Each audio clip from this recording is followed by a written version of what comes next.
महाराज जी सभी को राधे राधे राधे। राधे। कथा पसंद आए तो लाइक जरूर करें। विधवा स्त्री क्या श्रृंगार कर सकती है? कृपा करके बताइए कि जो स्त्री विधवा है क्या वो श्रृंगार कर सकती है अथवा नहीं कर सकती है?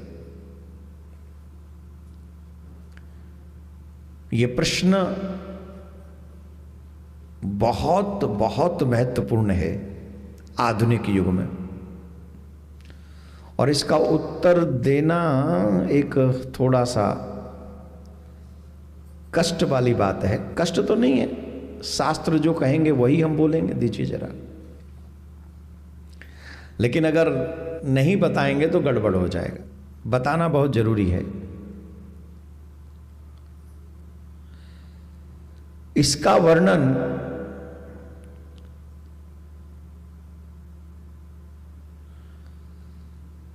स्कंद पुराण में भी है, मनुस्मृति में भी है,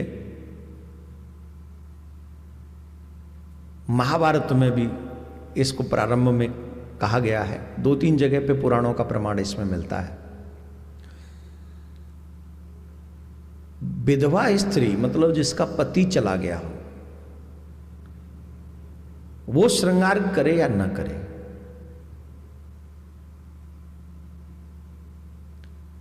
बहुत सावधानी पूर्वक की बात, और थोड़ा सा अच्छे से समझनी है। इसमें कोई ये मुझे ये ना कहा जाए कि स्त्रियों के विरोध में आप ये बात कर रहे हो, या ये ऐसा कुछ नहीं।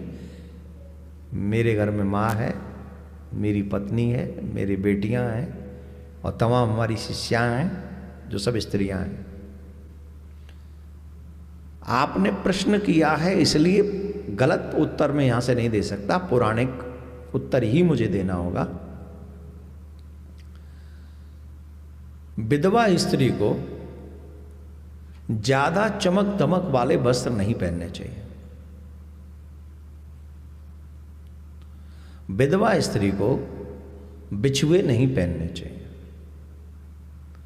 विधवा स्त्री को मंगलसूत्र नहीं पहनना चाहिए। विधवा स्त्री को सुहाग की चीजें नहीं पहननी चाहिए। तो कई लोग कहते हैं कि विधवा स्त्री,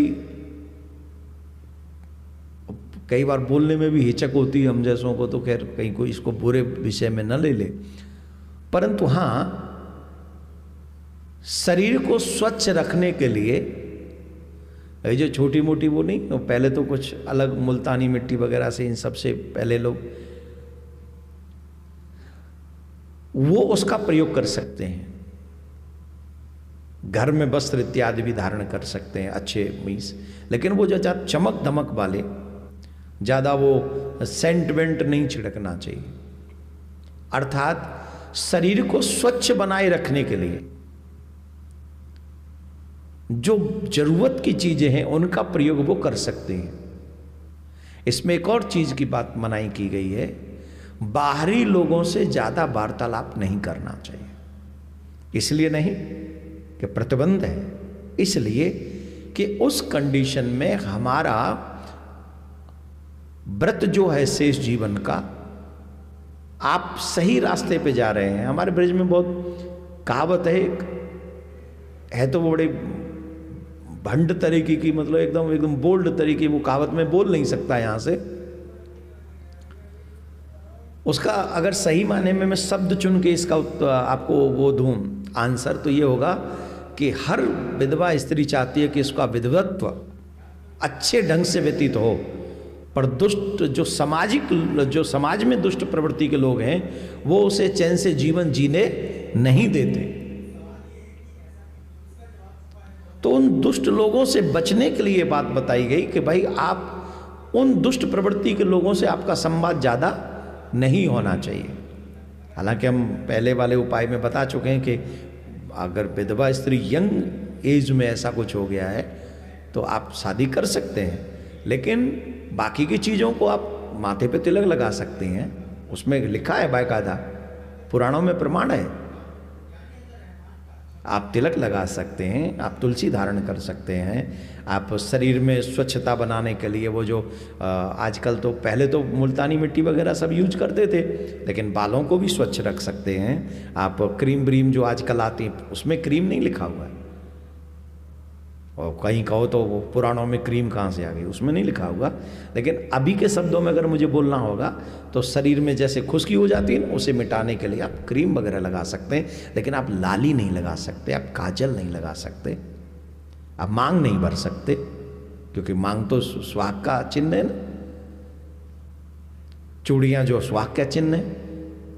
तो ये चीज़ें पुराणों में जो बताई गई हैं वो मैं आपको बता रहा हूँ। मैं आपको फोर्स नहीं कर रहा हूँ किसी को कि आपको हाय हाय रे मेरी बात माननी है, ऐसा प्लीज़ कुछ नहीं है। मर्यादा में रह के जीवन निकल जाए उसके लिए कुछ चीज़ें, नियम बताए गए हैं, फोर्स नहीं कहा गया आपको, तो वो आप कर